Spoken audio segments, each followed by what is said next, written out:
Assalamualaikum warahmatullahi wabarakatuh. Selamat datang kembali di channel Hikmah Misteri. Dan tentunya masih bersama saya Mas Nara. Apa kabar kalian semua? Semoga selalu baik-baik saja, sehat badannya, dilimpahkan rezekinya, dan dihindarkan dari segala mara bahaya. Amin. Di kesempatan kali ini saya akan menceritakan sebuah cerita drama rumah tangga dengan judul Mantanku Jodohku, melanjutkan dari part sebelumnya.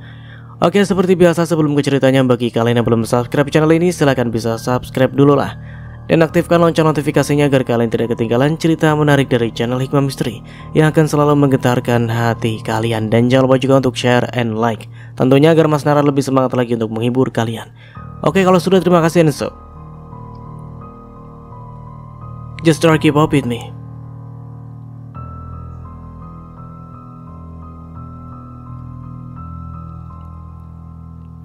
Gue juga lagi ada seminar di sini. Kebetulan nginap di hotel ini. Lo juga mau nginap di sini juga? Seketika Andra mengangguk. Aku yang merasa tadi anggap memutuskan untuk pergi, memencet tombol lift lalu masuk saat pintunya terbuka.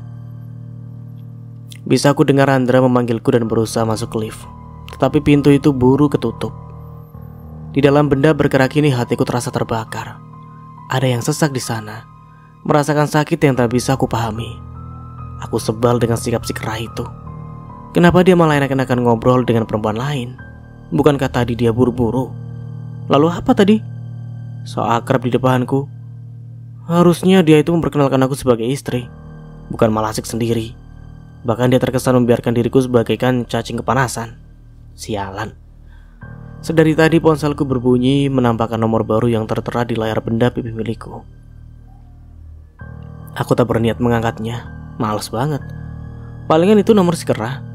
Namun karena aku tak kunjung menjawab panggilannya, masuklah sebuah chat dari nomor yang sama. Balik ke tempat semula, atau aku tinggal dan biarkan kamu sendirian di sini. Silakan aja.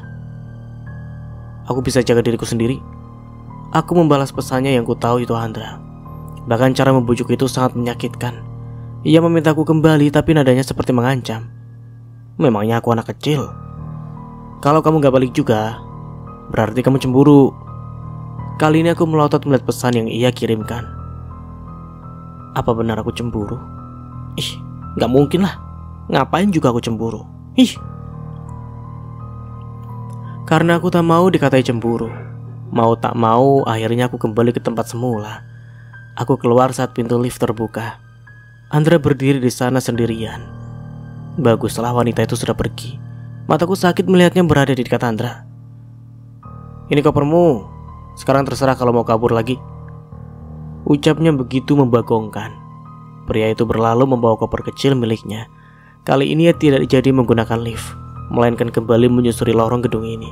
Sementara aku berusaha menata hati yang terasa awur-awuran.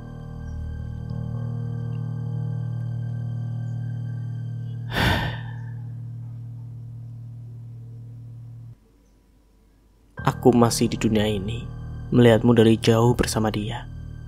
Walau pasti terbakar, api cemburu, tapi janganlah kau kemana-mana. Ya itu. Lirik lagu hatiku semakin kesal mendengar lagu yang tengah dinyanyikan oleh seorang OB sambil mengambil lantai. Entah kenapa lagu itu seperti mewakili rasaku yang sedang mencari tumbal hati. Aku masih berdiri di depan lift, meredakan gemuruh emosi yang tak bisa aku salurkan. Si kera jelek itu benar-benar kelewatan. Nyuruh aku balik lagi, cuma buat balikin koper. Tahu begitu aku turunnya gak usah pakai lift. Sekalian saja terjun dari lantai 7, biar kelar semua. Sialan emang. Permisi mbak. Ucap OB bertubuh tinggi kursi itu lantas melanjutkan lagu yang sedang dinyanyikannya. Untung suaranya cakep. Kalau enggak sudah aku kasih koin 1000-an biar langsung pergi. Aku hanya tersenyum tanpa menggeser tubuh ini yang terasa mematung. Kakiku seakan terkunci di sini sejak Andra pergi tanpa mengajakku. Nah, sekarang aku harus kemana ya? Sial. Mbaknya sendirian aja? Tanya OB itu sambil mesam-mesem tak jelas. Aku mengerus aroma modus pada laki-laki itu. Siapa bilang? Aku berempat kok, jawabku santai. Oh ya? Mana yang lain? Ia celingukan mencari-cari sesuatu. Aku, kamu, dan 2 malaikat pencatat amal baik dan amal buruk, berempat kan? Balasku seraya melempar senyuman termanisku. Ya elah, bilang buruknya jangan ke saya juga kali mbak. Protesnya terlihat kecewa. Seketika aku terbahak. Permisi mbak, dengan Mbak Fanya? Tanya seorang laki-laki mengenakan kemeja putih dilengkapi dasi kupu-kupu berwarna hitam senada dengan celananya. Ia datang menghampiriku, sepertinya dia seorang bellboy yang bertugas membawakan barang pengunjung ke kamar. Iya, saya sendiri. Ada yang bisa saya banting mas? Mumpung lagi kesal ini. Jawabku. Laki-laki itu hanya tersenyum malu-malu. Nggak ada mbak, saya cuma disuruh Pak Andra untuk mengantarkan mbaknya ke kamar, jelasnya. Apa benar begitu mas? Tanyaku sedikit terkejut seketika laki-laki itu pun mengangguk. Ternyata Andra tak benar-benar membiarkan aku pergi. Ia tak sejahat yang aku pikirkan. Meskipun kadar menyebalkannya masih melekat dalam dirinya. Terus, kemana dia? Pak Andra akan bertemu klien penting katanya mbak.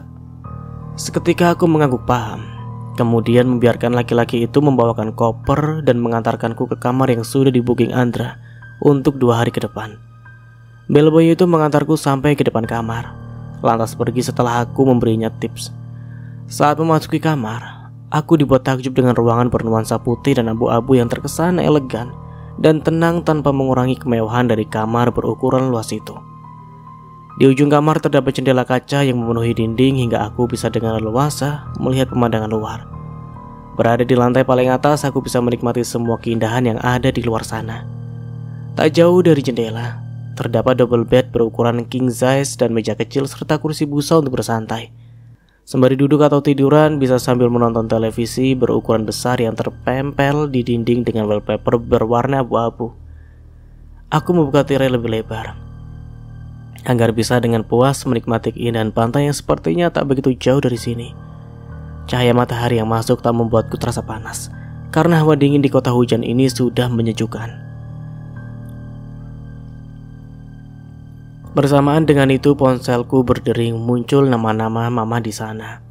Cepat aku menggeser tombol hijau ke atas. Assalamualaikum ma, ucapku. Waalaikumsalam sayang. Gimana kabar kamu sama Andra?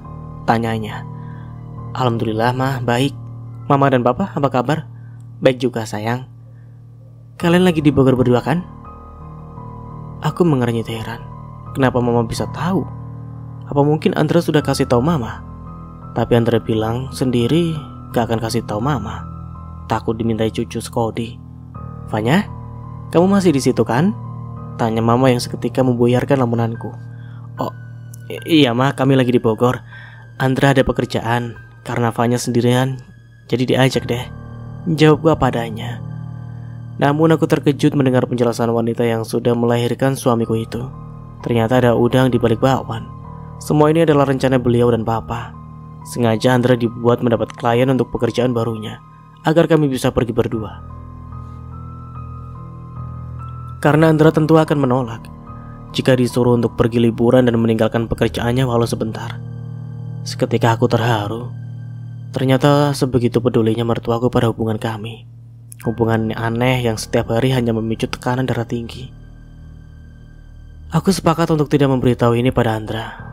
Bisa-bisa si kera itu akan mengamuk. Tak lupa berterima kasih sebelum akhirnya telepon kumatikan. Habis telepon siapa? Itu Mbak Jailangkung. Datang tadi undang, pulang tadi antar. Tiba-tiba suara Andra mengejutkanku.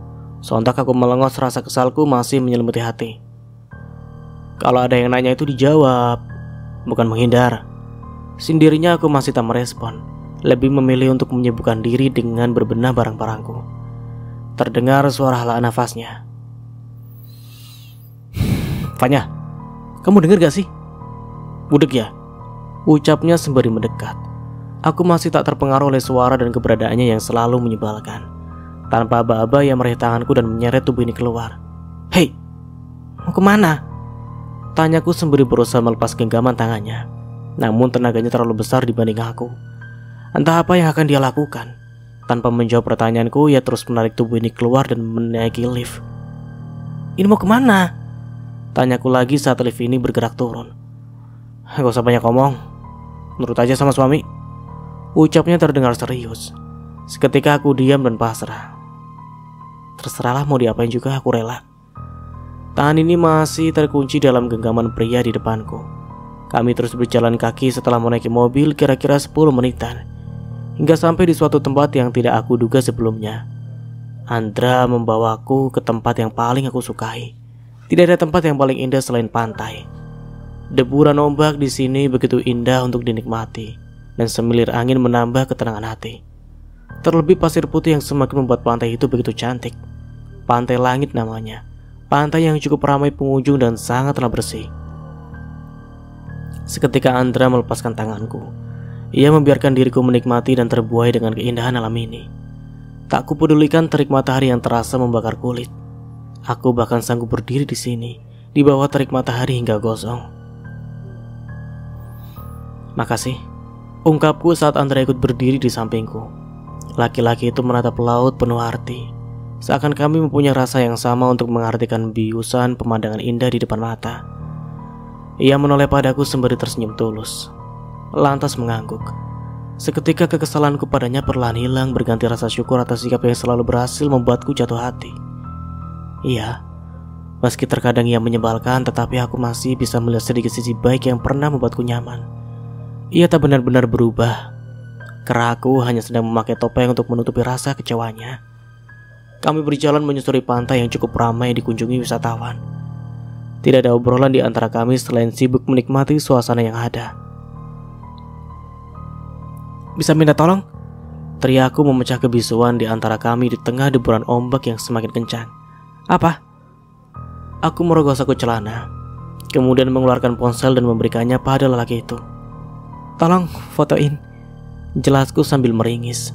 Ia tersenyum memalingkan muka lantas meraih ponsel di tangan ini dan mempersilahkan aku sebagai seorang model. Berkali-kali Andra mengambil gambarku dengan berbagai model. Ia bahkan tidak protes ataupun marah seperti biasanya.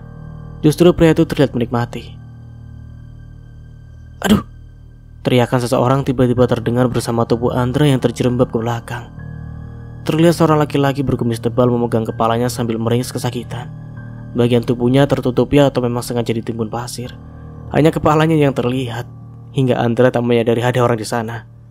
Kurang ajar, berani-beraninya ganggu saya, ucapnya begitu mengerikan. Maaf pak, suami saya gak sengaja, mungkin dikira kelapa, jawabku takut-takut, kemudian meraih ponsel yang terjatuh dan menarik tangan Andra dengan cepat. Kami lari sekencang mungkin, takut-takut jika pria berkumis tebal itu bangkit dari kubur. Dari pasir maksudnya. Kayaknya udah aman deh, ucapku dengan nafas yang tersengal-sengal. Andra mengangguk setuju, napasnya tak kalah memburu. Kami berdua duduk di atas pasir putih mengatur nafas yang masih naik turun. Mau lari kemana kalian? Mendengar suara dari arah belakang sontak membuatku terbelalak. Pelan aku dan Andra saling melirik, saling melempar pertanyaan lewat ekspresi wajah dan gerakan kecil. Siapa dia? Jangan-jangan laki-laki tadi. Andra meraih tanganku dan menggenggamnya dengan erat, memantapkan diriku untuk bisa melawan rasa takut menghadapi masalah yang sepertinya cukup serius. Lantas kami menoleh ke arah sumber suara. Berdiri seorang laki-laki berbadan besar dan kumis tebal membalut di antara hidung dan bibirnya. Praktis, aku menelan ludah melihat ekspresi marah di wajah pria itu. Oh my god, entah apa yang akan terjadi dengan nasibku dan Andra. Apa mungkin sebentar lagi kami akan dibungkus dan dibuang ke laut untuk santapan para ikan? Tolong maafin saya pak. Sumpah, saya benar-benar gak sengaja, saya gak lihat bapak, ungkapnya pada pria itu dengan penuh sesal sambil menangkupkan kedua tangannya memohon ampun. Dalam hati aku tertawa geli. Kupikir Andra akan melawan laki-laki itu, ternyata minta ampunannya sampai ketakutan setengah mati begitu.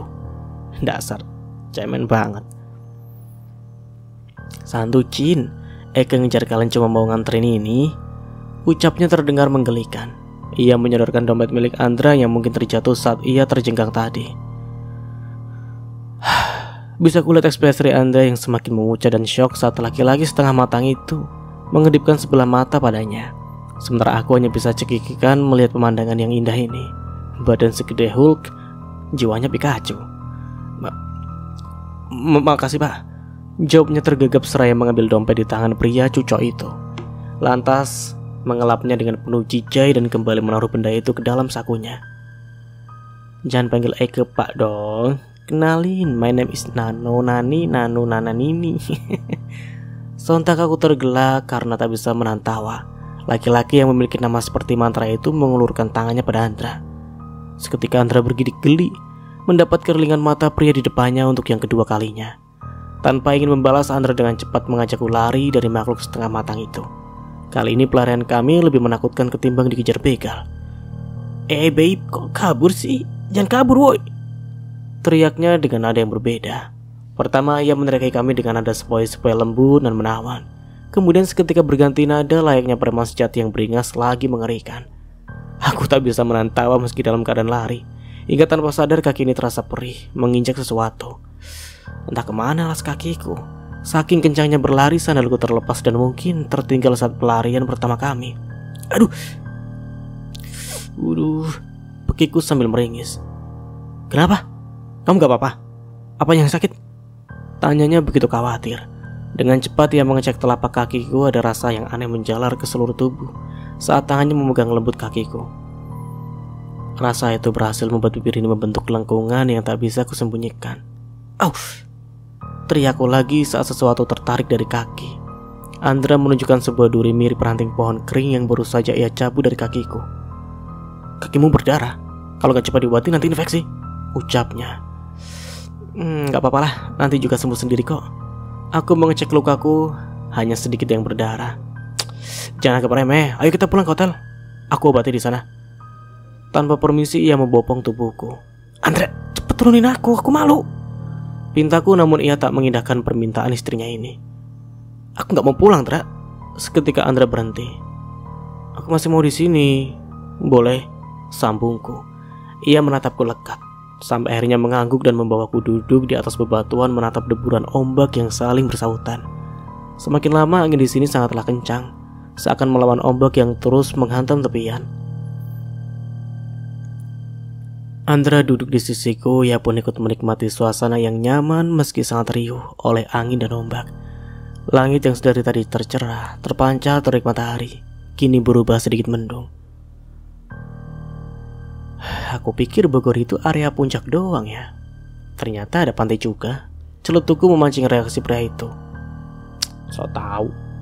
Balasnya singkat, ia kembali menatap laut di balik kaca mata hitamnya. Aku tersenyum melihat tingkahnya yang sebentar-sebentar care, sebentar-sebentar cuek. Jangankan bicara serius, bercanda pun rasanya sulit. Hening. Kami hanya sibuk menikmati suasana di antara hembusan angin dan percikan ombak laut. Pikiranku ikut hanyut menyelami samudera, membayangkan bagaimana laut dan pantai tak pernah saling bertanya mengapa mereka dipertemukan. Seperti halnya diriku dan Andra yang tak pernah bertanya mengapa kami dipertemukan lagi usai perpisahan. Cara kerjanya tak akan pernah bisa diduga oleh mata manusia. Kami hanya tahu bahwa rencananya memang yang terbaik dan tanpa sebab. Apa yang kamu suka dari laut? Tanya Andra sekilas aku menoleh. Lalu tersenyum, akhirnya pria itu berani juga memulai percakapan. Aku menemukan banyak sekali pelajaran dari laut, ombak, dan pantai. Selain keindahan, aku belajar keikhlasan, ketidakputusasaan, konsisten, dan kesetiaan. Artinya, ketika kita melawan arus, pasti kita akan menemukan mata air. Akan tetapi, ketika kita mengikuti arus, kita pasti menemukan pantai. Pada dasarnya, apa yang kita pilih sebagian jalan hidup akan ada ujung untuk setiap perjalanannya. Jelasku, lagi pria itu hanya menyunggingkan senyum. Kamu sendiri? Andra melepas kacamatanya, lalu menatapku lekat, tak lama ia menggeleng sembari berkata,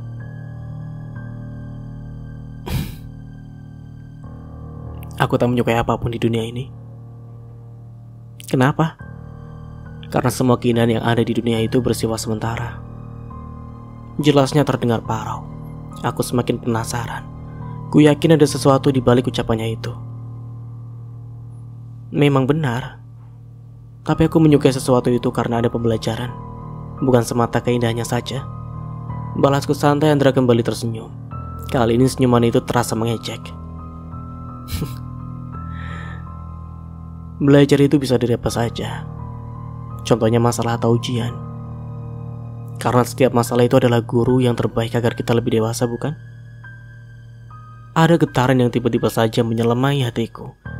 Entah kenapa aku merasa Andra senang dan sedang mengungkit sesuatu di balik jawabannya.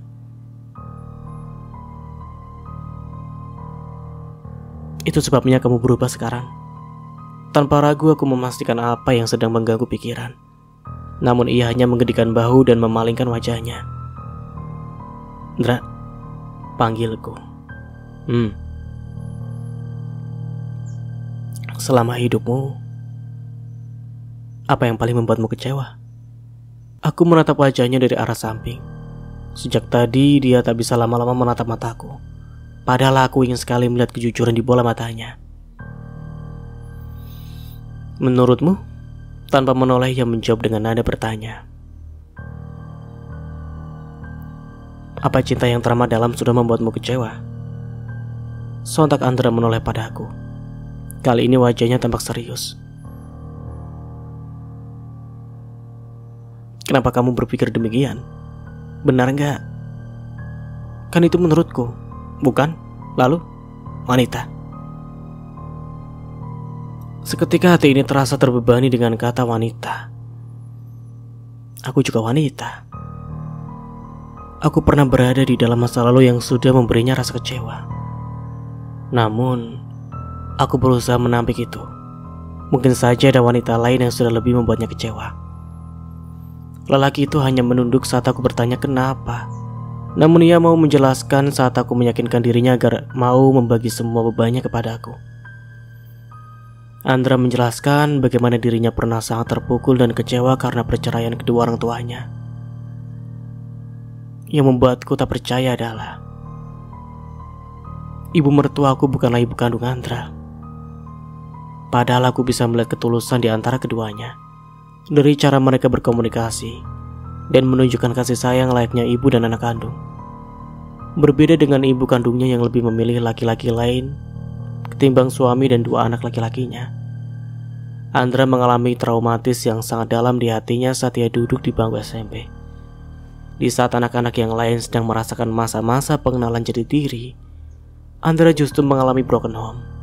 Ia berusaha keras untuk bangkit melupakan masalah, memahami sang papa agar menjalani hidup lebih baik tanpa ibunya. Andra sangat kecewa kepada ibu kandungnya, bukan benci, melainkan kecewa yang teramat sangat. Hingga ia sulit untuk mengembalikan rasa hormat pada wanita yang sudah melahirkannya. Sampai mama datang mengubah segalanya. Perlahan kehidupan mereka berjalan normal dan harmonis tanpa bayang-bayang ibu kandung Andra. Baginya sosok mama Liana lebih dari seorang ibu kandung. Jadi bukan karena aku kan? Kamu jadi berubah begini?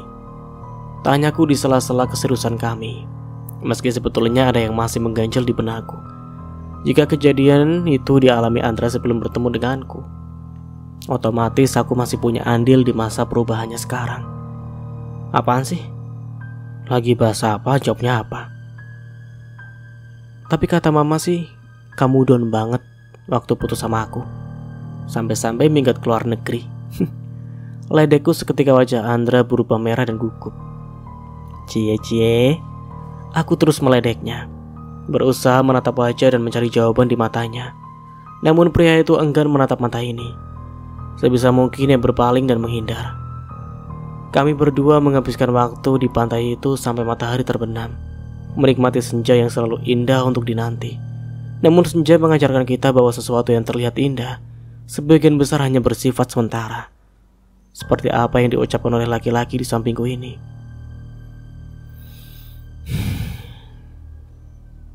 Hari ini aku menikmati setiap waktu yang terasa cepat berlalu dan berharap esok bisa akan terulang lagi. Rasaku semakin menggebu kepadanya, bersama gulungan ombak yang tak akan pernah menyerah menciumi bibir pantai. Bersamanya terasa indah hari ini. Semua masalah dan beban seakan menghilang terbawa ombak. Bahkan air laut pun terasa manis saat hati tengah berbunga-bunga.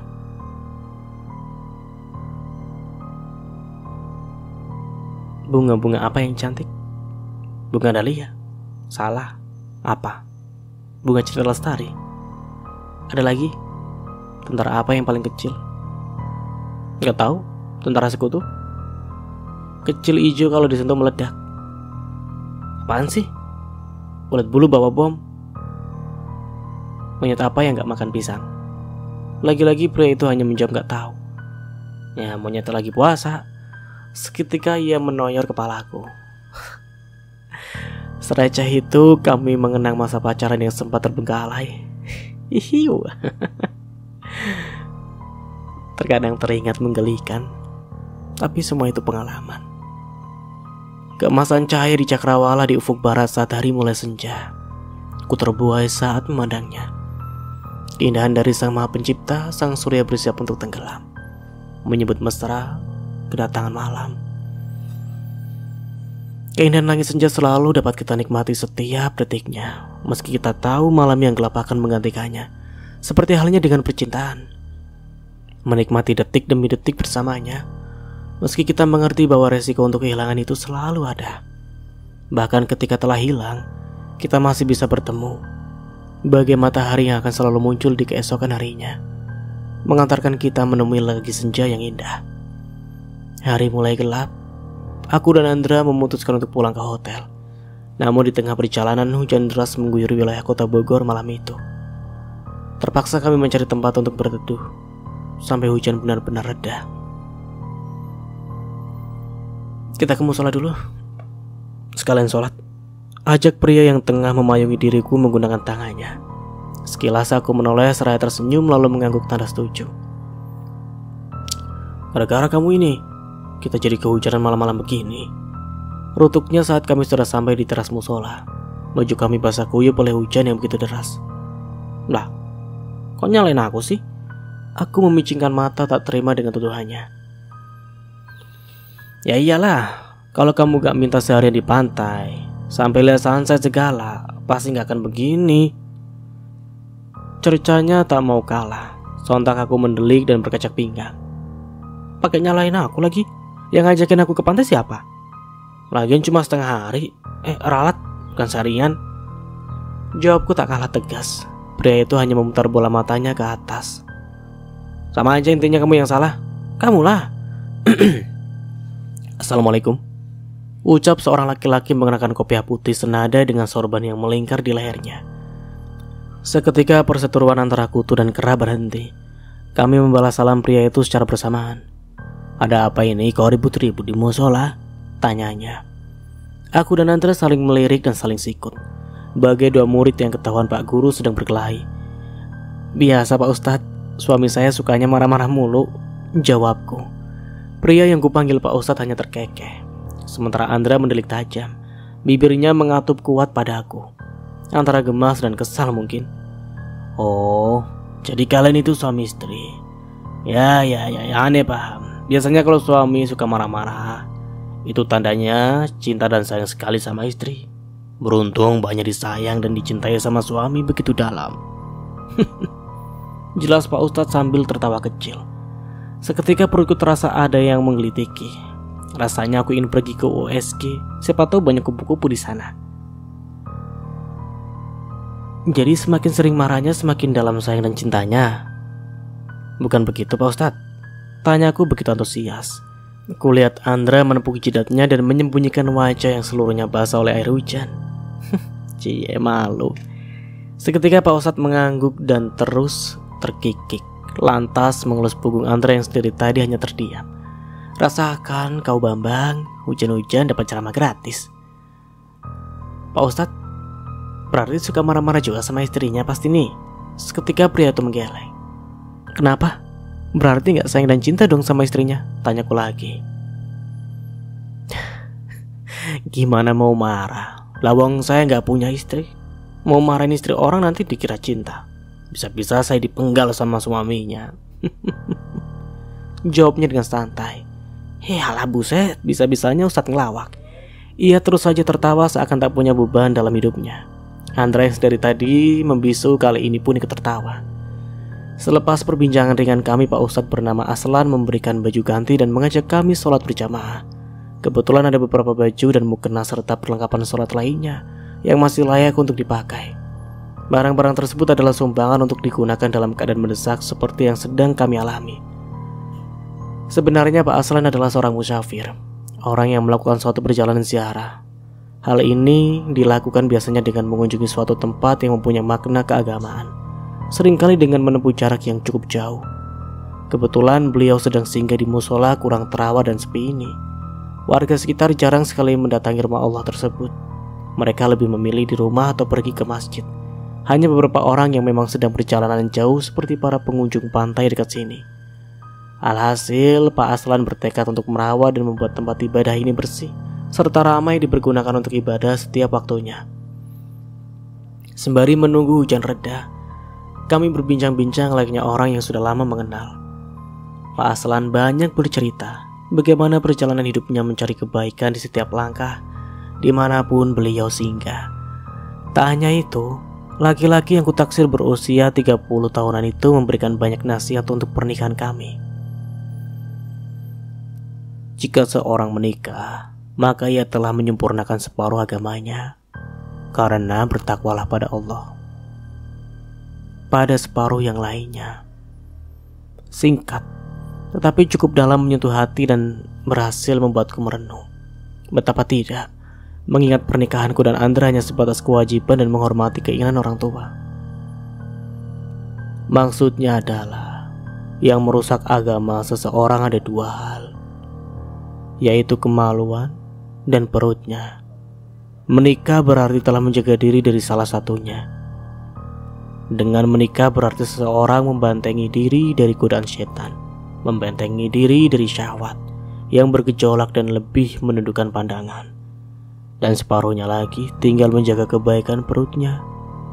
Lanjut Pak Aslan begitu menenangkan.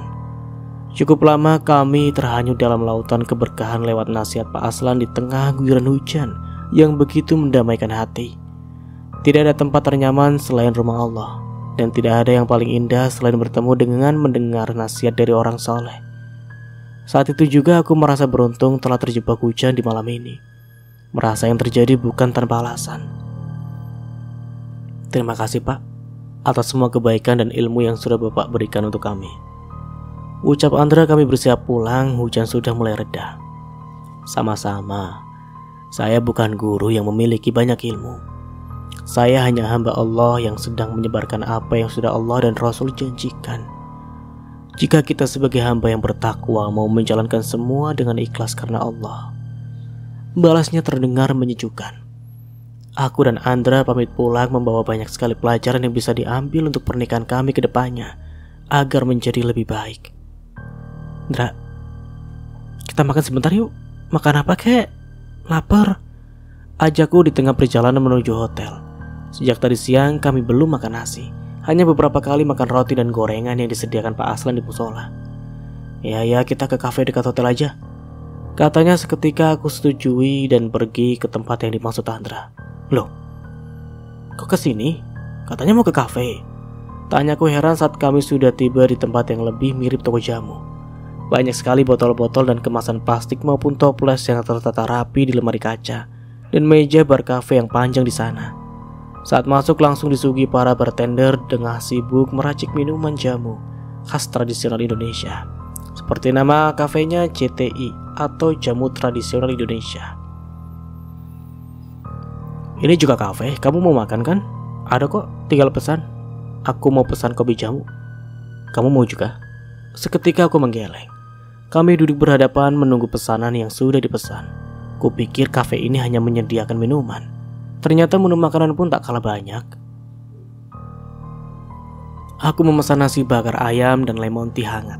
Sementara Andra hanya pesan kopi yang sudah diracik dengan jamu katanya. Tak kusangka pria itu sepertinya doyan jamu juga. Tempat ini pun cukup ramai. Selain unik, juga sangat bersahabat dengan menyajikan jamu menggunakan cara yang berbeda dan tentunya menyehatkan. Terima kasih, ujarku saat seorang waiters mengantarkan pesanan kami. Sama-sama, silakan dinikmati, jawabnya sebelum akhirnya pergi. Dengan cepat aku menyantap makanan di hadapanku itu dengan penuh nafsu. Cacing-cacingku sudah berdemo sejak tadi. Sesekali melihat Andra menyesap minumannya penuh kenikmatan. Mas, maaf. Tiba-tiba waiters tadi kembali dengan raut wajah yang ketakutan. Ia menghampiri kami tergesa-gesa. Ada apa? Tanya Andra bingung. Aku yang tengah asik makan seketika hilang selera. Itu minumannya salah, jawabnya takut-takut. Andra menatap cangkir yang isinya til setengah. Salah gimana? Ini rasanya bener kok. Tapi itu ada campuran jamu kuatnya, Mas. Seketika Andra kejang. Rasa syukur dan cinta adalah hal yang tak boleh lepas menghiasi hati, karena keduanya selalu beriringan dan akan membuat hidup ini lebih bermakna. Saat syukur itu ada, cinta pun akan menghiasi rasa syukur itu sendiri. Aku keluar kamar mandi mendapati Andra yang tengah membereskan bajunya ke dalam koper. Mau kemana? Tanyaku sembari mengeringkan rambut menggunakan handuk kecil. Kita pulang sekarang, jawabnya tanpa menoleh. Tangannya sibuk memasukkan barang-barangnya. Kau pulang? Bukannya 2 hari di sini? Aku duduk di atas double bed berukuran king yang sangat empuk ini berniat mendekatinya. Kerjaan udah beres. Lagi-lagi ia menjawab singkat tanpa menoleh. Tapi Andra menghentikan aktivitasnya. Bergantian menatapku serius hingga aku tak bisa melanjutkan apa yang akan aku katakan. Nurut aja bisa gak sih? Aku gak mau ya. Kelamaan sial di tempat ini, jawabnya dengan nada kesal. Sial gimana? Tanyaku tak mengerti. Ya sial aja. Kehujanan malam-malam salah minum jamu dan aku mengulang kata terakhirnya, berharap ia bisa menyelesaikan ucapannya secara gentleman dan sadar lahir dan batin. Dan sudahlah, cepat bereskan bajumu. Kalau gak mau juga aku tinggal. Dalam hati aku tertawa geli melihat tingkahnya yang sangat lucu. Bahkan wajah si kera tampak sekali gugup dan salah tingkah. Bisa aku pastikan debaran jantungnya berdegup kencang seperti semalam. Bayangan tadi malam masih jelas terlukis dalam memori otakku. Sejak insiden salah minum jamu, Andra bergegas pergi setelah memberes semua makananku beserta minumannya. Aku yang sedang enak-enak makan seketika mengikuti langkahnya. Andra, tunggu! Teriakku saat sudah di depan lift. Langkahnya begitu cepat dan sangat gelisah. Sikapnya aneh, seperti anak gadis sedang PMS. Moodnya mudah datang dan pergi tanpa permisi. Entah apa yang sebenarnya sedang dia rasakan. Andra, kamu gak apa-apa? Tanyaku khawatir sedari tadi ia tak menjawab pertanyaanku. Bahkan untuk melihat diriku saja enggan. Pintu lift terbuka, aku masuk setelah Andra masuk terburu-buru. Di dalam lift ia tak sedikit pun menoleh ke arahku. Semakin lama tubuhnya seperti sedang menahan sesuatu. Gelisah dan tak bisa tenang. Aku hanya bisa diam memperhatikannya meski 1000 pertanyaan menari-nari di otakku. Kenapa sih Andra? Kok aneh gitu sih? Sambil menunggu lift ini bergerak ke lantai paling atas, di mana kamar kami berada, aku membuka ponsel dan mengetik sesuatu di kolom pencarian Google. Seketika mataku terbelalak membaca artikel yang berhubungan dengan sikap Andra setelah meminum jamu itu di kafe tadi. Memang, reaksi jamu tersebut berbeda-beda. Tetapi jika reaksinya seperti itu sudah dipastikan. Oh my god, astagfirullah, kuatkanlah imanku ya Allah. Kini bukan hanya Andra yang gelisah, tubuhku pun mendadak gemetar. Panas dingin tak karuan apa yang terbaca oleh mataku berhasil memenuhi otak dan mengalirkan semua ke seluruh tubuh.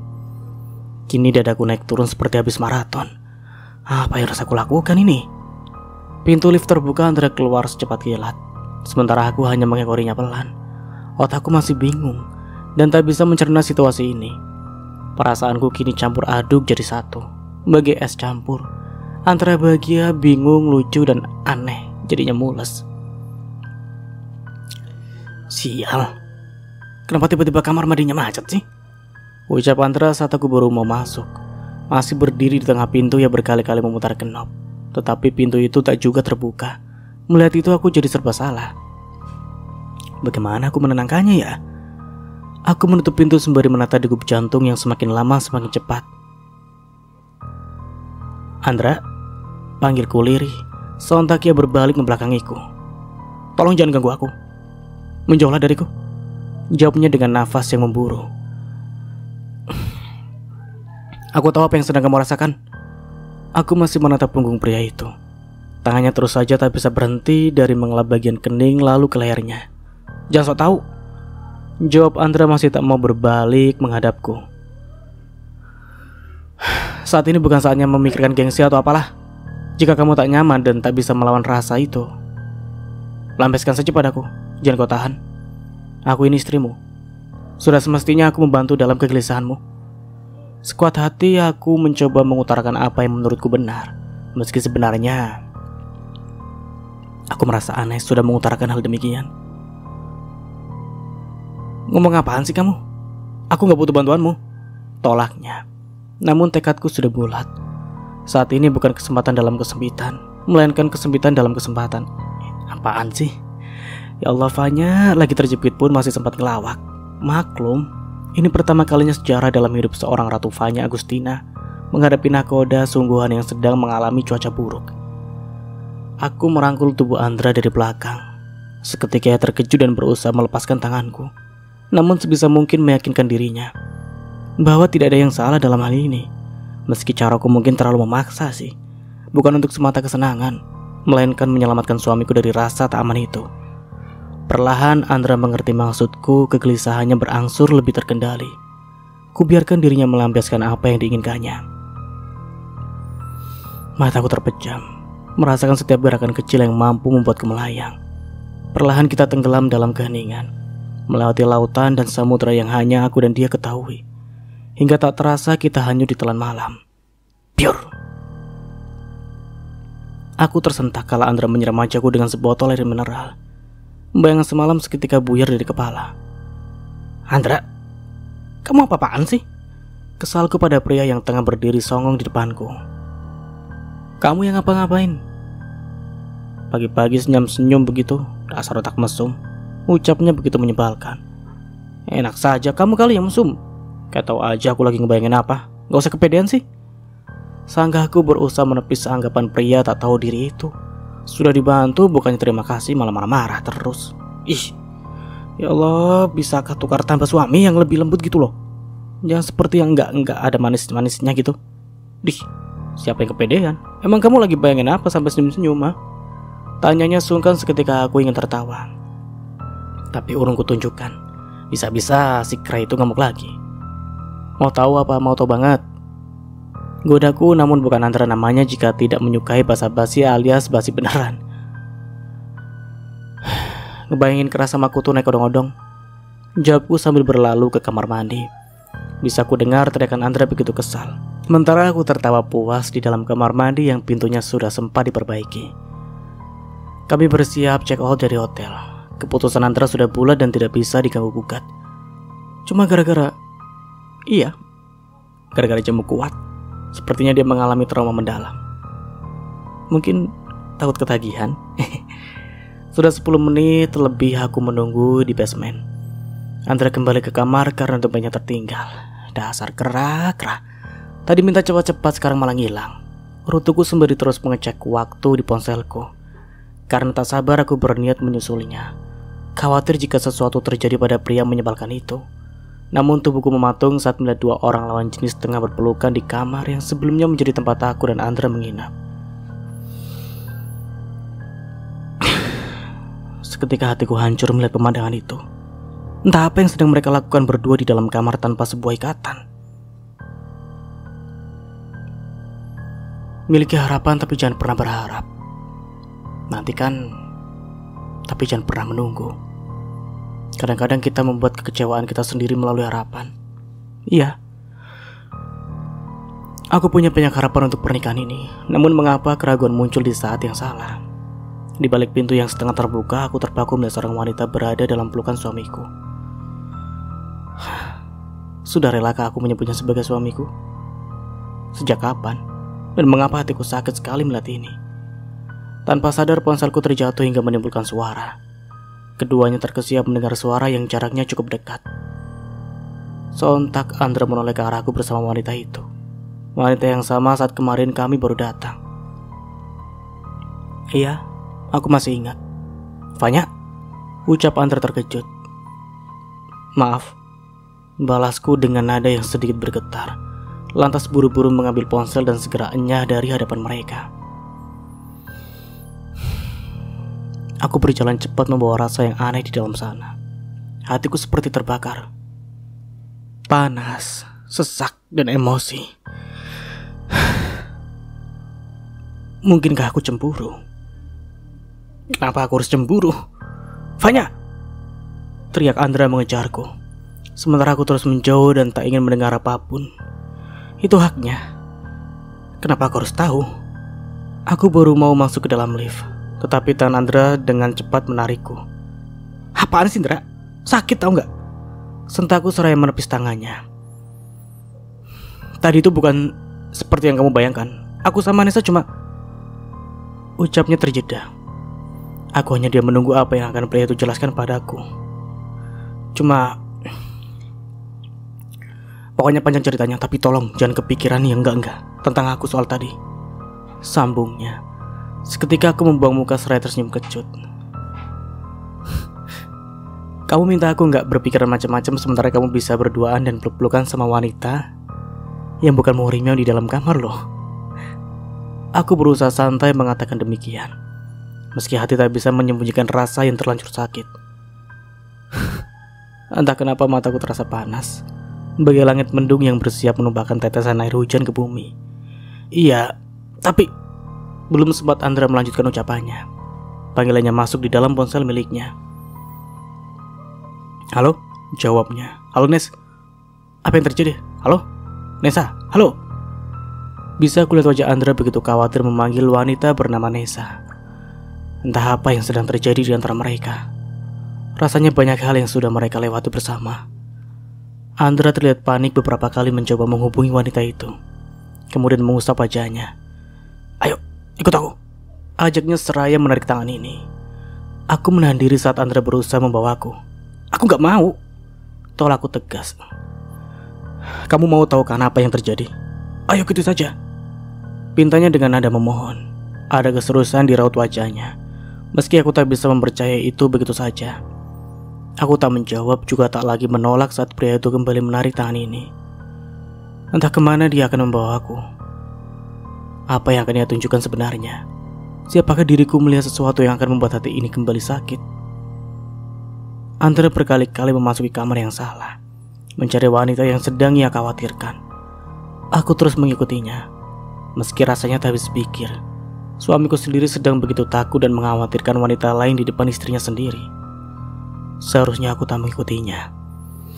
Seharusnya aku pergi saja, daripada harus melihat dan berada dalam posisi ini. Sudah lebih dari 8 kamar yang ia hampiri. Wanita itu tak juga ditemukan. Namun suara teriakan dari ujung lorong mengejutkan kami. Sepertinya Nessa berusaha memanggil Andra, tetapi seseorang dengan cepat membungkam mulutnya dan segera menyeret tubuh wanita cantik itu pergi. Nessa! Teriak Andra saat wanita itu sudah hilang di balik dinding. Dengan cepat Andra menggandengku pergi mengejarnya. Dalam situasi ini otakku terus berputar. 1000 pertanyaan menari-nari dalam kepala. Ada hubungan apa antara Nessa dan Andra? Terus siapa laki-laki yang tadi membawa Nessa? Andra, aku capek. Keluhku saat kami turun lewat tangga darurat mengejar Nessa yang sedang ditarik paksa oleh pria bertubuh tinggi tegap itu. Sungguh, dari lubuk hati yang paling dalam aku sedikit berempati dengannya. Meski aku sama sekali tak mengerti apa yang sedang dia hadapi. Terlepas dari tindakannya tadi bersama Andra, aku berusaha sedikit memahami posisinya yang sepertinya sangat tersiksa. Kita udah mau sampai kok. Tahan ya, please, jawabnya memohon. Seketika aku mengangguk dan melanjutkan pengejaran terhadap 2 orang itu. Tunggu woi, Nessa! Teriak Andra saat kami sudah berada di basement. Lelaki yang membawanya Nessa menyuruhnya masuk mobil secara paksa. Disusul lelaki itu mengemudi Toyota miliknya. Melihat mobil mereka melesat jauh, Andra dengan cepat mengikutinya. Kami saling kejar dan balap bagi kesetanan. Lelaki di sampingku terus mengklakson mobil di depannya, berharap dia mau berhenti. Sepanjang perjalanan aku hanya sibuk mengamati Andra yang sebegitu paniknya melihat Nessa dibawa paksa oleh lelaki kasar itu. Rasa cemburu ini lebih besar dari rasa takutku berada di dalam mobil yang kecepatannya di atas 100 km. Beberapa saat Andra bisa menyalip mobil itu dan berhasil menghentikan mereka. Lelaki itu turun saat Andra berdiri di depan mobilnya. Mau apa kamu? Jangan coba-coba ikut campur urusan saya dan istri saya. Gertak lelaki yang mengenakan kaos berwarna hitam itu. Aku melongo mendengar lelaki itu menyebut Nessa adalah istrinya. Jadi wanita yang sedang Andra khawatirkan ini adalah istri orang. Seketika dadaku bergemuruh menahan rasa marah sekaligus kecewa. Bagaimana mungkin Andra bisa sebodoh ini? Kalau kamu suaminya, harusnya kamu bisa memperlakukan dia sebagai istri, bukan sebagai tawanan. Saya nggak akan biarkan kamu terus-menerus melakukan penyiksaan terhadap Nessa. Bagai pahlawan yang gagah berani, Andra menjawab gertakan pria itu dengan lantang. Pria yang mengaku sebagai suami Nessa tersenyum sinis pada Andra. Detik berikutnya, ia melangkah cepat menghampiri Andra. Seketika mereka berdua saling baku hantam. Melihat mereka berkelahi, aku panik dan seketika berteriak, berusaha menghentikan mereka. Andra, stop Andra! Bersamaan itu Nessa pun keluar. Ia berusaha memisahkan dua laki-laki yang sedang memperjuangkannya dengan caranya masing-masing. Rasa empati yang sempat aku rasakan untuk wanita itu seketika berubah kesal. Harusnya sebagai istri dia bisa menjaga ibu rumah tangganya tanpa harus melibatkan Andra. Cukup mas, cukup, sudah hentikan ini, teriak Nessa sembari menangis. Ia berusaha menjauhkan suaminya itu dari Andra. Namun tenaga laki-laki itu justru membuat Nessa terjerembab ke belakang. Nessa! Panggil dua laki-laki itu secara bersamaan. Andra lebih dulu membangunkan Nessa. Tetapi dengan kasar suami Nessa mendorong Andra hingga terjengkang. Seketika aku menghampiri Andra yang tubuhnya tergolek lemah di jalan beraspal. Jangan urus hidup kami, dan jangan berani-berani mendekati Nessa, gertaknya lagi sambil menuding Andra penuh amarah. Lantas menyuruh Nessa masuk mobil dan tak lama mereka pun pergi. Aku membantu pria yang wajahnya sudah babak belur demi membantu istri orang lain. Makasih Van, kita kejar lagi yuk, ajaknya bersiap masuk mobil. Sementara aku masih berdiri mematung di sini mendengar ucapannya barusan. Vanya, ayo masuk. Kamu aja Andra, aku gak ikut. Aku mau pulang. Tanpa menoleh aku melangkah meninggalkan pria yang sama sekali tak memiliki perasaan. Air mata yang dari tadi ku tahan kini berhasil lolos bersamaan langkah kaki yang terus menjauh. Suami seperti apa yang menjadi jodohku? Laki-laki yang sibuk mengurusi rumah tangga orang lain, sementara rumah tangganya sendiri saja tidak jelas. Sudah 2 hari ini aku di Jakarta tanpa Andra. Ia lebih memilih mengurusi rumah tangga orang lain ketimbang diriku yang terbakar oleh rasa kecewa. Andra bahkan tak mengabariku, memberi rasa tenang di dalam hati walau sebentar. Sejak aku memutuskan pulang, Andra tak mengejarku. Ia justru tak kapok mengurusi Nessa, tanpa memikirkan perasaanku yang terluka. Entah apa yang ada di dalam otaknya hingga bisa berbuat hal demikian. Entah apa yang ingin dia tunjukkan padaku. Semua hanya membuat diriku semakin ragu. Aku mengusap air mata yang sudah membasahi pipi saat ketukan pintu menyandarkan lamunanku. Tak ingin siapapun tahu bahwa seorang Vanya tengah gegana, alias gelisah, galau dan merana, karena terlalu bucin mengharapkan dia yang entah kemana. Aku tersenyum dan menyuruh laki-laki tua itu untuk masuk. Abah menyusulku dan duduk di tepi ranjang. Pulang ke rumah orang tua sendiri akan lebih menenangkan hati, meski tak 100% bisa melupakan masalah yang ada. Belum tidur? Tanya Abah. Aku menatapnya hangat lalu menggeleng seraya tersenyum. Andra masih belum pulang? Tanyanya lagi. Aku kembali menggeleng. Rasanya untuk mengeluarkan kata-kata hanya akan membuatku merasa lemah dan bingung harus memberi jawaban apa. Abah tersenyum lebar, lalu menggeser posisi duduknya lebih mendekat kepadaku. Ya sudah, kalau kamu masih tidak mau cerita, Abah tidak akan maksa. Yang perlu kamu ketahui adalah Abah akan selalu ada saat kamu butuh tempat berbagi. Pesan Abah cuma satu, Neng. Kalau ada masalah itu komunikasi harus tetap terjalin. Ucapnya begitu tulus dan berhasil membuatku tenggelam dalam ketidakberdayaan. Pria itu berucap seolah tahu apa yang sedang dialami putrinya. Sampai detik ini, hanya Abah yang selalu paham dengan perasaan yang sedang melanda hatiku. Baik senang maupun saat sedih. Meski aku tak memberitahukan apapun padanya, beliau selalu bisa menebak dan merasakan. Menapaki pernikahan ibarat mendaki gunung. Indah dipandang mata namun terjal untuk dilalui. Tidak mudah untuk bisa mencapai puncaknya. Ada begitu banyak rintangan ketika melaluinya. Kadang tertusuk duri, kadang tersandung batu, bahkan tersesat jalan. Namun rasanya tidak sulit untuk bisa mendakinya sampai ke puncak. Tergantung seberapa besar niat dan seberapa kuat mental yang kita siapkan. Nyes.